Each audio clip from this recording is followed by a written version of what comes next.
আসলে আল্লাহ পাক রব্বুল আলামিনের নিয়ামতের শুকরিয়া আদায় করে কখনোই শেষ করা যাবে না। কি বলেন, শেষ করা যাবে? কখনোই সম্ভব না। আপনি কয়টি নিয়ামতের শুকরিয়া আদায় করবেন? শুধুমাত্র পানি, যে পানি খাচ্ছেন সেই পানির শুকরিয়া আদায় করে কিয়ামত পর্যন্ত শেষ করতে পারবেন না। আরও তো অসংখ্য নিয়ামত আছে। দেখেন, সবচাইতে বড় নিয়ামত আপনি একবার চিন্তা করেন তো, এই যে একটি বছর ঘুরে আবার রমাদান আসলো, রমজান মাস আসলো, একটিবার চিন্তা করে দেখেন গত রমজানে কত মানুষের সাথে চলছেন, হয়তোবা সেই মানুষটা এখন কবরে চলে গেছে। এরকম মানুষ আছে না নাই?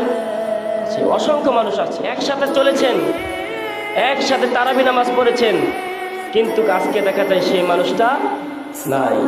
তো একবার চিন্তা করেন, আপনার সাথের মানুষটা নাই, কিন্তু একটি বছর ঘুরে সে আল্লাহ পাক রব্বুল আলামিন আপনাকে আরো একটি বছর হায়াত দান করলেন। আপনি কিভাবে শুকরিয়া আদায় করবেন? কোনটার শুকরিয়া আদায় করে শেষ করবেন? এত বড় একটা নিয়ামত। তাই সকলেই আমরা বেশি বেশি আল্লাহ পাক রব্বুল আলামিনের শুকরিয়া আদায় করার চেষ্টা করব। সকলে বলি ইনশাআল্লাহ।